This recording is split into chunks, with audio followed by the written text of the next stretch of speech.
सभी को जय श्री कृष्ण। आज माघ मास के शुक्ल पक्ष की एकादशी तिथि है और इस तिथि में हमें एकादशी महात्म एकादशी का कथा जरूर श्रवण करना चाहिए। तो आइए हम कथा श्रवण करते हैं। बोलिए कृष्ण भगवान की जय, बोलिए विष्णु भगवान की जय। युधिष्ठिर बोले, हे आदिदेव, हे कृष्ण, साधु, स्वदेज, अंडदज, जरायुज, अदित्य, ये चार प्रकार के सृष्टि के जीव हैं। इनके कर्ता, पालक और क्षय करने वाले आप ही हैं। माघ के कृष्ण पक्ष में आपने षठतिला एकादशी की महिमा कही है। अब शुक्ल पक्ष में कौन सी एकादशी होती है उसे प्रसन्नता से कहिए। इसका क्या नाम है, इसकी क्या विधि है और उसमें कौन से देव की पूजा की जाए।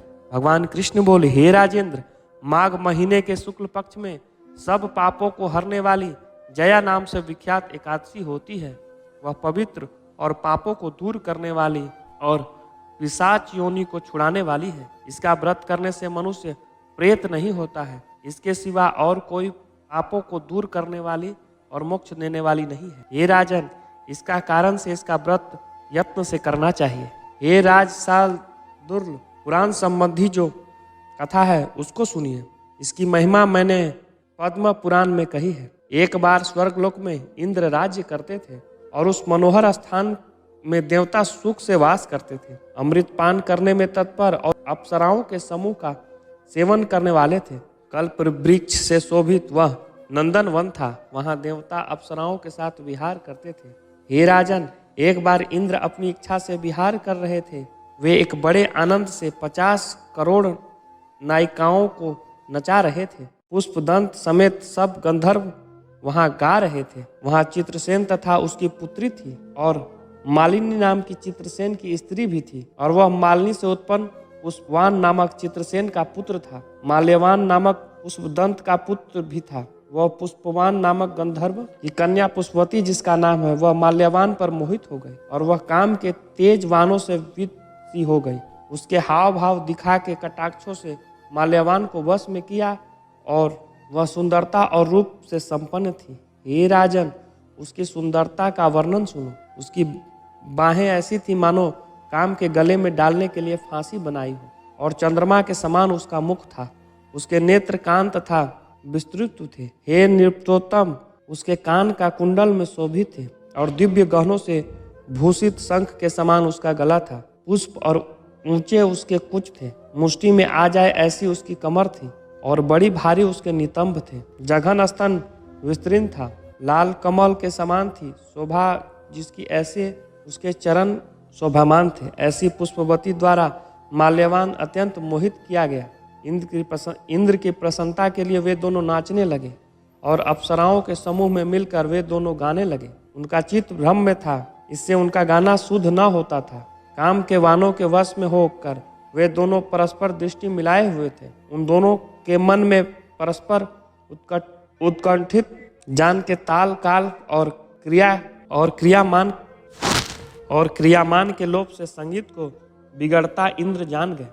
इंद्र अपना तिरस्कार समझकर उन दोनों के ऊपर क्रोधित हो श्राप देने को उद्यम हो बोले, मेरी आज्ञा भंग करने वाले, तुम दोनों पापी और मूर्ख हो। तुमको धिक्कार है स्त्री पुरुष के रूप में, तुमको धिक्कार है। स्त्री पुरुष के रूप धर के तुम दोनों पिशाच हो जाओ और मृत्यु लोक में जाके अपने कर्म का फल भोगो। इस प्रकार इंद्र द्वारा शाप दिए जाने पर वे दोनों मन से दुखी हो गए। इंद्र के शाप से शापित वे दोनों हिमालय पर्वत में गए और दोनों पिशाच होकर दारुण दुख को प्राप्त हो गए। दुखी है मन जिनके ऐसे वे दोनों बड़े कष्ट को प्राप्त हुए और विमोहित हो गए, जिनको गंध, रस, स्पर्श आदि का ज्ञान न था। वे देहपात करने वाले दाह से पीड़ित हो निद्रा के सुख से वंचित हो गए। परस्पर बात करते हुए वे दोनों विचरते थे और दुख से पीड़ित होते थे। शीत के मारे दांत बजाते हुए उनके शरीर के रोम खड़े हो गए। तब शीत से पीड़ित पिशाच अपनी स्त्री पिशाचिन से बोला, अत्यंत दुख देने वाला वह कौन सा पाप हम दोनों ने किया है जो अपने बुरे कर्म से पिशाच योनि प्राप्त हुई है। निंदित पिशाच योनि को घोर मान के मनुष्य पाप न कर। दुख से दुर्बल वे दोनों ऐसी चिंता में डूब गए कि देव योग से उन्हें माघ महीने की शुक्ल पक्ष की एकादशी प्राप्त हुई। जया नाम से विख्यात वह सब तिथियों में उत्तम तिथि है। उस दिन वे दोनों बिना आहार के रहे। हे राजन, और वे जलपान से वंचित रहे। ना तो जीव मारे और ना ही फल खाए। दुख युक्त हो दोनों पीपल के पेड़ के नीचे रहे।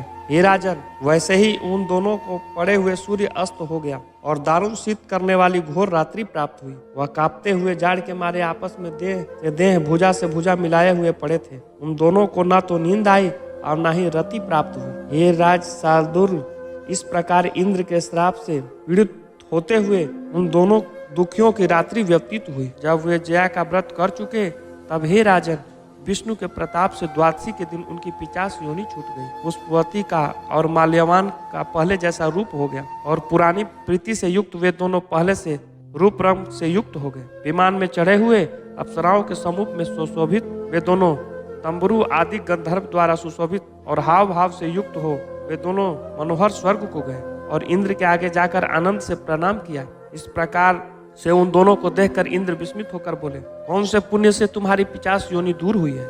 मेरे श्राप के वश में आए हुए तुम दोनों को किस देवता ने श्राप से छुड़वा दिया? माल्यवान बोला, वासुदेव के प्रसाद से और जया के व्रत करके।